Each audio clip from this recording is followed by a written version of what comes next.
1988년 10월 16일 새벽 다급한 전화 한 통이 경찰서로 걸려왔다. 새벽에 한 5시경에 제가 기억으로는 그 정도의 비상이 떨어졌어요. 그러니까 이제 자식들이 다 인질로 잡혀갖고 있는데 이제 그 지강은 일행들도 거기서 잠이 든 사이에 고 씨가 빠져나와서 그때 북가자동에 있는 부관파출소에다가 신고를 한 거죠, 그때 당시. 조용하고 평온했던 한 가정에 4명의 탈주범들이 침입해 인질극을 벌이고 있다는 것. 이들을 체포하기 위해 현장에 출동한 무장 경찰만도 무려 200여 명. 그러나 인질들 때문에 인질범을 섣불리 자극할 수 없는 상황. 경찰은 현장에 도착하자마자 인질범들과의 협상을 시도하는데, 그러나 날이 밝아올 때까지 협상의 진전은 없었다. 그치만 인질 잡고 오는 건 치사한 짓이야. 알아? 나가! 내 이름 지나온다! 안 쏠 거야! 쏘지 말아요, 절대로. 정인아!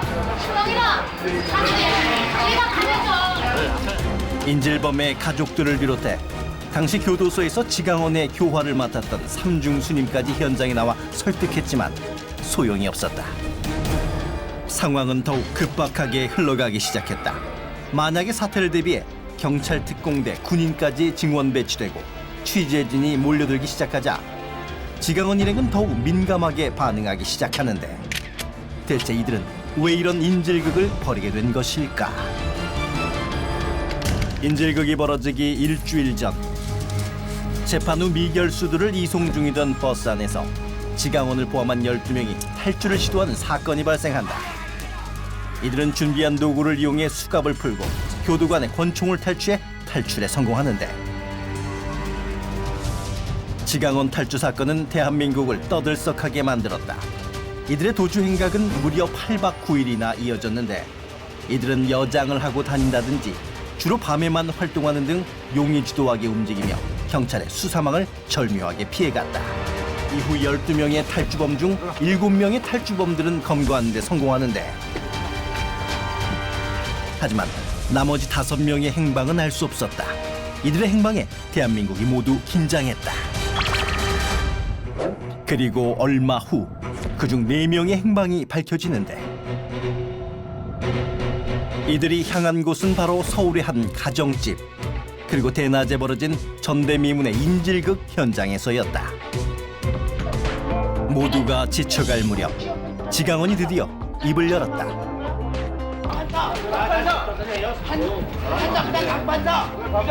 울분의 목소리로 자신들의 억울함을 호소하기 시작하는데,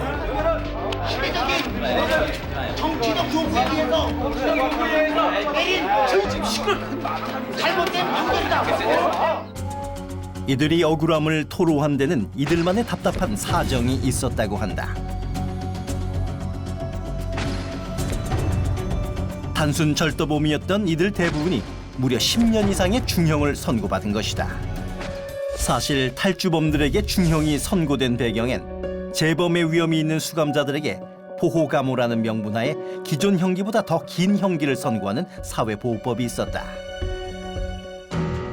그러나 사회보호법은 사회를 보호한다는 명목하에 진행됐지만 이중처벌의 성격과 그 잣대가 모호하다는 점이 당시 문제점으로 지적되고 있었다.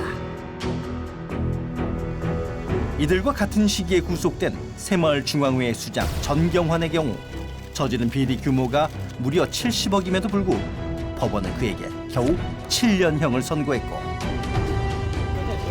특히 그는 국민들이 낸 세금을 횡령하고 탈세했지만 형량의 반도 채우지 않은 2년 8개월 만에 출소하기에 이른다. 치안에 대해서 너무 불만이 많어. 어디 재수가 판사, 검사를 돈으로 살 수가 있는 거야. 결국 그들은 유전무죄, 무전유죄라는 현실을 알리고 싶어서 이런 인질극을 벌였다고 주장했다. 그리고 그때 울린 한 발의 총성. 사실 그 총은 강영희를 향한 것이었다. 내가 너 친구다. 근데 내가 너의 앞날에 대해서는 내가 너무너무 잘 알아. 밖으로 나간 강영희를 다시 집안으로 돌아오지 못하도록 지강원이 그를 향해 겁을 준 것이었다. 지강원은 마치 사건의 끝을 예견하고 있는 듯했다. 그리고 얼마 후 집안에선 심한 몸싸움이 일어나는데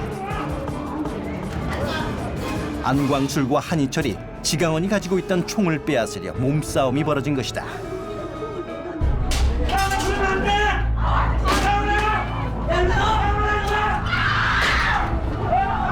그리고 곧 두 발의 총성이 연달아 들려오는데 총성과 함께 현장은 순식간에 공포와 혼란으로 휩싸였다.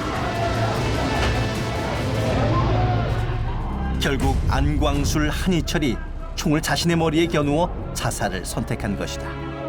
지강원은 동료의 자살에 모든 것을 포기한 듯 마지막 요구를 해온다.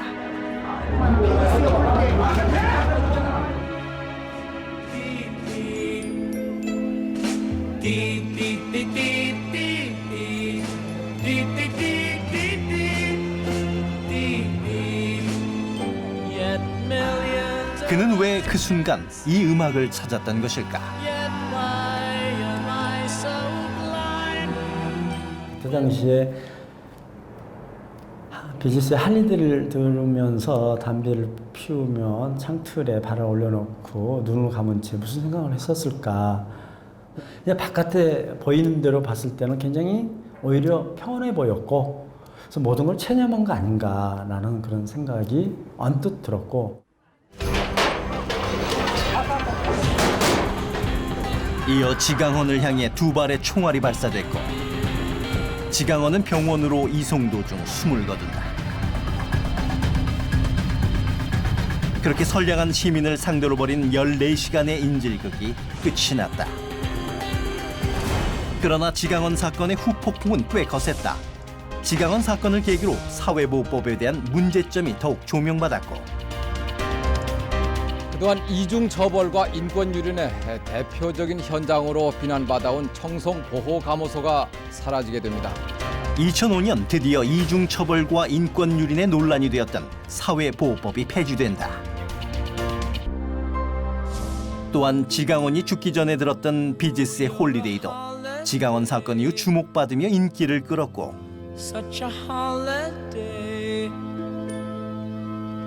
2006년엔 지강원 사건을 모티브로 영화 홀리데이가 만들어지는 등 이후 다양한 매체를 통해 회자된다. 세상을 공포에 떨게 한 14시간의 인질극.